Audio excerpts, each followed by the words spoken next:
Ном сумыг хуучин чулуун зэвсгийн үеийн төгсгөл боловсруулж байжээ хэмээн судлаачид үздэг. Ном сум харуулах нь хэдэн 10,000 жилийн турш цэргийн болон ан агнуурын чухал ур чадвар байсаар ирсэн бөгөөд дэлхийн олон соёлд онцгой байр суурийг эзэлдэг. Дундад зууны сүүл үе болон орчин үеийн ихэнх үе хүртэл харваачид явганаар тэрэгэн дээрээс эсвэл морин дээрээс харавхаас үл хамааран зэвсгээ галт зэвсгээр сольж эхлэх үе хүртэл ихэнх цэргийн хүчнүүдийн гол хэрэгсэл байв. Хүндрэлтний бүхэл цаг хугацааг харгалзан үзэхэд ном сум харваа хизээч модноос гарахгүй байх гэж үзэж болмоор. Энэ нь одоо цагт дэлхийн ихэнх орнд спорт, зарим нэгэнд ангөрөөний зэвсэг, зарим газарт өв соёл болон хөгжүүлж байна. Анхны ном сум. Археологчид анхны гэж хэлж болохоор ном сумны чулуун зэвийг Өмнөд Африкийн Сибуд агоогоос олсон ба 70,000 жилийн настай хэмээн үзжээ.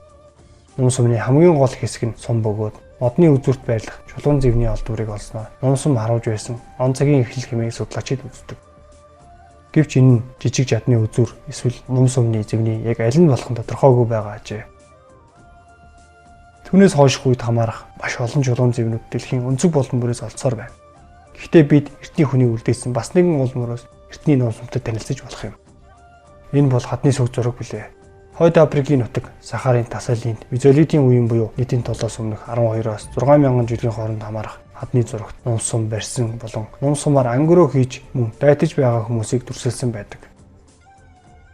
Тэгэхээр хүндрэлтэн дор хаяж нийтийн толоос өмнөх 10,000-аас 9,000 жилийн тэртээ ан агнуурын уг зэвсгийг бүтээсэн гэж үзэж болохоор хүндрэлтэн энэ үед хамаарах эртний номыг хараахан бодитоор нь олж чадаагүй байна. Модон гадаргуу дээр болон газар дор хурдан моддаг тул номыг яг хизээ бүтээснийг бид хизээж мэдэхгүй байж магадгүй юм. Үнэн дээр яг хизээ үүссэн чухал биш бөгөөд ном сум нь бидний өвөг дээдсийн урт удаан хугацааны туршдах найдвартай зэвсэг байсныг түг харуулсаар байдаг. Ном сум буюу анхны механизмд гарч ирснээр ан агнуурыг илүү үр дүнтэй болгоод зогсохгүй соёл иргэншил үүсэх нөхцөл болж өгсөн.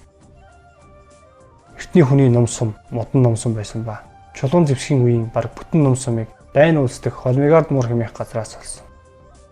Уг ном нь нийтийн толоос өмнөх 7,000 оны үед хамаардаг.